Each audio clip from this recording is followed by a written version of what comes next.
student, how are you? This is me Anushka and I welcome to you all in your YouTube channel.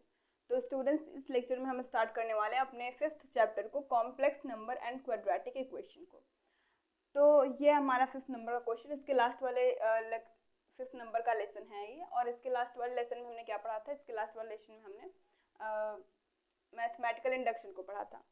तो अब हम इसमें ये देखेंगे complex number and quadratic equation. इस chapter के अंदर हम बेसिकली पढ़ने क्या वाले हैं?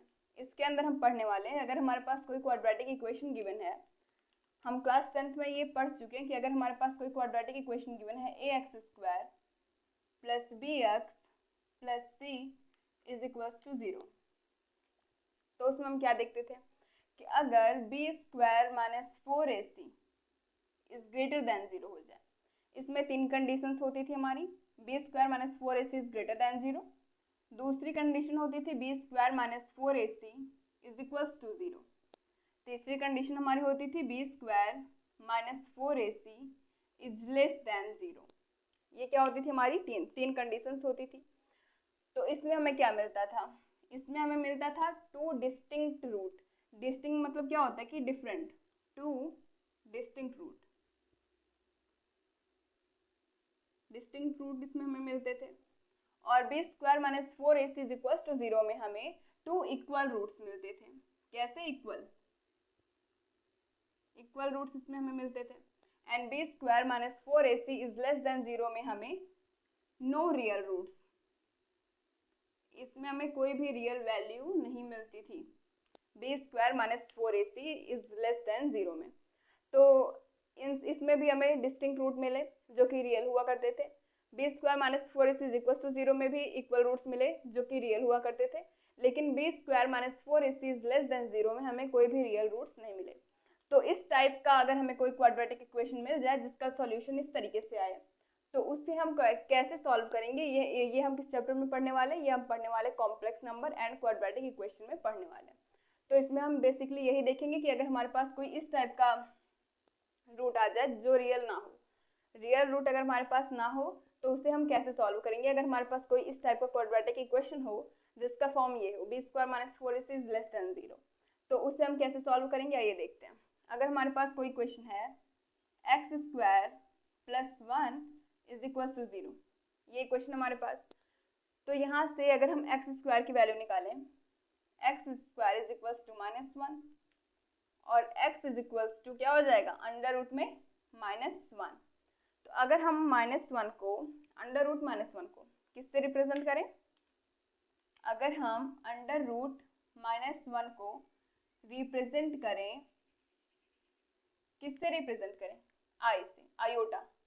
आयोटा इसको बोलते हैं। अगर हम इसको i से रिप्रेजेंट करें तो x का सॉल्यूशन क्या हो जाएगा? x is equal to iota हो जाएगा, आयोटा। तो ये इसका सॉल्यूशन हो जाएगा।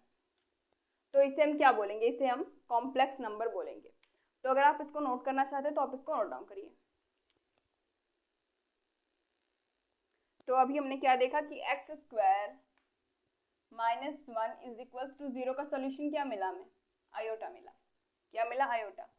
इसी तरीके से अगर हमें सॉल्यूशन दिखे किस टाइप का, अगर हमें सॉल्यूशन दिखे a plus ib, a plus ib अगर हमारा किसी भी क्वाड्रेटिक इक्वेशन का सॉल्यूशन मिले, तो इसमें a हमारा क्या होगा? a होगा real part of solution. Solution का कैसा होगा? रियल पार्ट होगा। और b जो होगा हमारा, b होगा ये इमेजिनरी पार्ट। कैसा पार्ट? इमेजिनरी। a होगा हमारा रियल पार्ट और b होगा हमारा इमेजिनरी पार्ट, क्योंकि b के साथ में क्या है? आयोटा है। तो इस पूरे को हम क्या बोलेंगे? इस पूरे फॉर्म को हम कॉम्प्लेक्स फॉर्म या कॉम्प्लेक्स नंबर बोलेंगे। ये क्या हो जाएगा? हमारा कॉम्प्लेक्स नंबर। कॉम्प्लेक्स नंबर में क्या इंक्लूडेड होंगे? रियल और इमेजिनरी दोनों के दोनों नंबर्स हमारे इंक्लूडेड होंगे। तो अगर हमारे पास कोई एक एग्जाम्पल आ गया,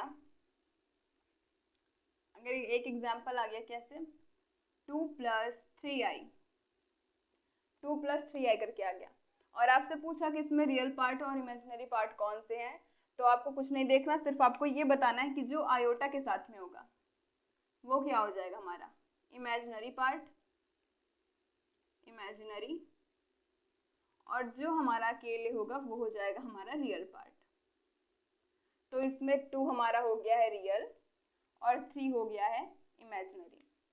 ऐसे ही अगर हम दूसरा एग्जाम्पल देखें 5 + i6 इस तरीके से, तो इसमें भी क्या होगा, इसमें भी 5 हमारा हो जाएगा रियल और 6 हो जाएगा हमारा इमेजिनरी। 6 क्या हो जाएगा, इमेजिनरी हो जाएगा। तो अगर हम एक एग्जाम्पल देखें,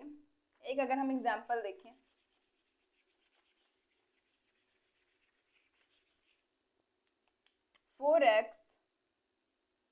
+ i 3 - y, 4x + i 3 - y is equals to 3 + i - 6। ये इतनी वैल्यू आ गई। ये एक क्वेश्चन है और इसमें हमें क्या पूछा है, इसमें हमसे पूछा है x और y की वैल्यू को फाइंड आउट करिए, x और y की वैल्यू को फाइंड आउट करना है हमें। तो देखिए मैं आपको बता दूं, इसमें रियल पार्ट और रियल पार्ट देखिए दोनों इक्वल है। अगर 2 + x इज इक्वल्स टू 3 + 5 है तो ये दोनों इक्वल है, मतलब इनकी वैल्यू जो होगी वो सेम ही आएगी। तो इसमें हमें क्या करना है, इसमें हमें ये पता है कि ये दोनों क्या है, इक्वल है, इक्वल बीच में इनके में दिख रहा है। जब इक्वल हैं तो इक्वल होने पे ये कंडीशन आपको पता होना चाहिए कि रियल इक्वल होगा, real part equal real part, real हमेशा रियल के इक्वल होगा और इमेजिनरी जो होगा, इमेजिनरी वो किसके इक्वल होगा, इमेजिनरी पार्ट के, इमेजिनरी पार्ट के हमेशा इक्वल होगा। कौन सा, इमेजिनरी। तो अगर अब हमसे इसमें पूछे कि हमें इसमें x और y की वैल्यू को फाइंड आउट करना है तो क्या करेंगे, हम इसमें से x वाले टर्म को, रियल वाले टर्म को, यहाँ पे रियल कौन सा है, ये इतना हमारा रियल है और यहाँ पे ये इतना रियल। क्यों रियल है, क्योंकि इसके साथ में आयोटा हमें नहीं दिख रहा है तो ये क्या है, रियल। और इमेजिनरी अगर देखना हुआ तो इधर से हमें दिख रहा है, ये हमारा इमेजिनरी हो जाएगा और यहाँ से ये इमेजिनरी।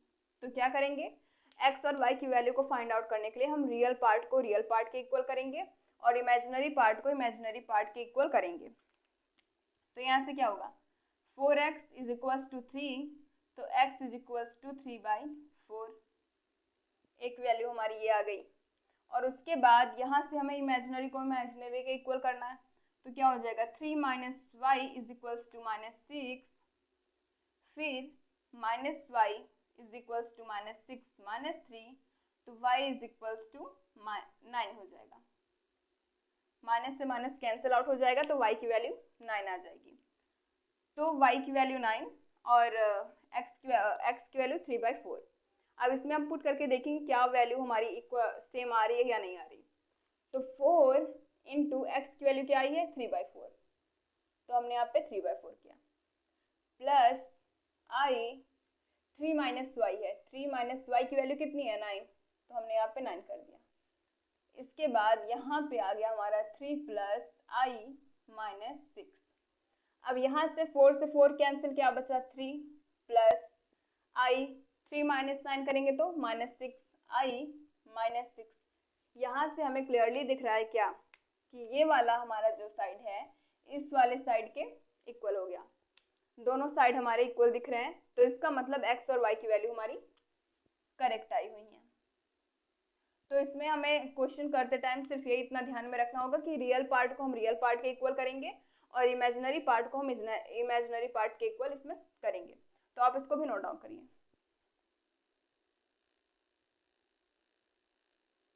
अब हम देखने वाले हैं क्या, addition of two complex number, addition of two complex number. अगर हमारे पास दो कॉम्प्लेक्स नंबर हैं तो उनका एडिशन जब हम करेंगे तो उसमें क्या क्या प्रॉपर्टीज हमें देखने को मिलेंगी। तो सबसे पहली प्रॉपर्टी अगर हम देखें तो उसमें पहली प्रॉपर्टी हमें दिखेगी क्लोजर प्रॉपर्टी, क्लोजर प्रॉपर्टी। अब ये क्लोजर प्रॉपर्टी क्या कहती है, क्लोजर प्रॉपर्टी हमारी कहती है कि अगर हमारे पास दो कॉम्प्लेक्स नंबर हैं Z1 और Z2, अगर हमारे पास दो कॉम्प्लेक्स नंबर हैं तो उनका जो एडिशन होगा Z1 + Z2 वो भी एक कॉम्प्लेक्स नंबर ही होगा। क्या बोलता है ये कि if we have two complex number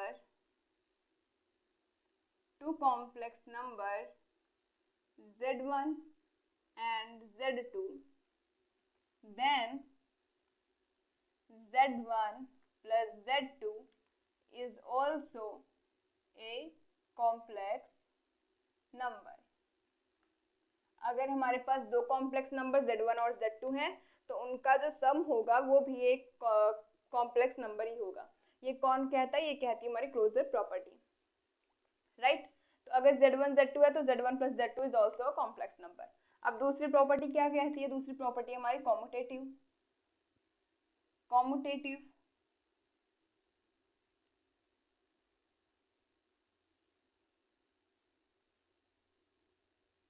ये प्रॉपर्टी कहती है हमारी कि अगर हम z1 plus z2, अगर हमारे पास दो कॉम्प्लेक्स नंबर है, हम इसमें दो complex number z1 plus z2 लेके चलेंगे, उसके आगे की प्रॉपर्टी हमारी क्लोजर प्रॉपर्टी है तो वो डिफरेंट होगा। कॉम्यूटेटिव है या फिर एसोसिएटिव है, एग्जिस्टेंस ऑफ आइडेंटिटी है या फिर इनवर्स है, उसमें सारी डिफरेंट होंगे। तो हम दो कॉम्प्लेक्स नंबर को लेके चल रहे हैं z1 plus z2। तो कॉम्यूटेटिव प्रॉपर्टी हमारी क्या कहती है कि अगर z1 plus z2 हम करेंगे, z1 plus z2 इक्वल होगा z2 plus z1 के। जैसे हम 2 plus 3 करते हैं तो वो 3 plus 2 के इक्वल आता है। सिमिलरली इन कॉम्प्लेक्स नंबर के केस में हमें क्या मिलेगा? z1 plus z2 is equal to z2 plus z1, right. अब थर्ड क्या है? Associative.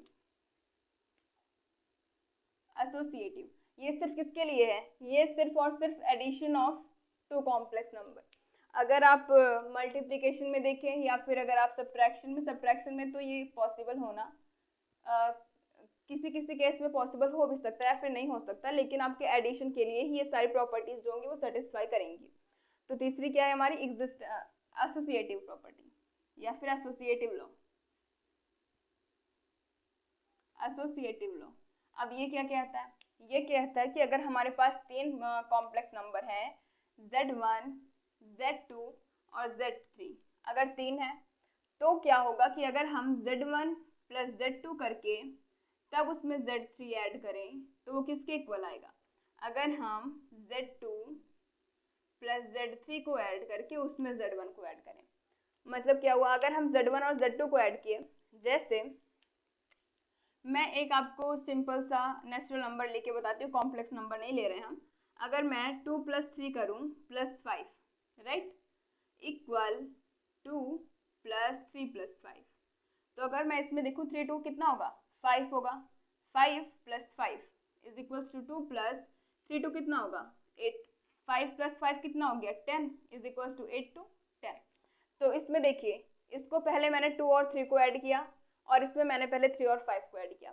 Similarly in case of associative law हम क्या करेंगे? z1 plus z2 पहले करेंगे और अगर उसको ऐड करने के बाद जो हमें कॉम्प्लेक्स नंबर मिलेगा, अगर हम उसमें z3 को ऐड करें तो उसकी वैल्यू किसके इक्वल आएगी? अगर हम z2 plus z3 को इक्वल करें और z1 में ऐड करें तो उसकी वैल्यू इसके इक्वल आएगी। जैसे मैंने यहाँ पे आपको करके दिखाया, पहले मैंने 2 plus 3 किया फिर +5 किया, तो 2 plus 3 करने पे 5 आया, +5 किया तो 10। यहाँ पे मैंने 3 plus 5 किया 8 आया, फिर मैंने उसमें 2 को ऐड किया फिर भी आपको 10 मिला। तो इसी तरीके से हमारा एसोसिएटिव लॉ भी होता है। अब हम देखेंगे क्या? अब हम चौथी प्रॉपर्टी देखेंगे अपनी, existence of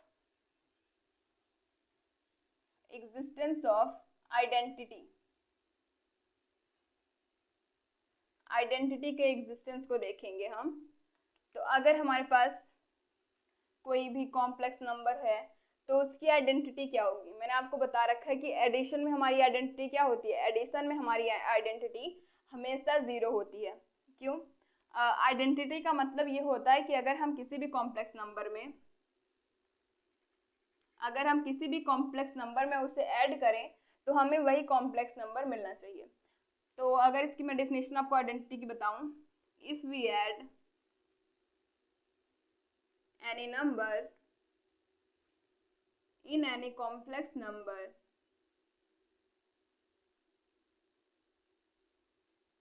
and we get the same complex number,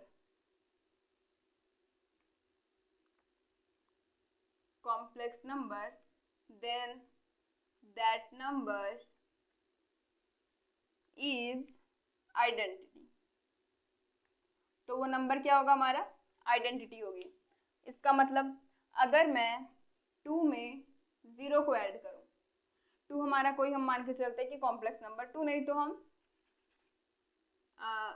3 + i5, अगर मैं इसमें 0 + 0i ऐड करती हूँ तो क्या इसमें कोई भी डिफरेंस आने वाला है? 3 में देखिए, रियल को रियल में ऐड करेंगे तो 3 + 0 क्या आएगा? 3 प्लस आई, हम 5 में 0 को ऐड करेंगे तो 5 + i 5।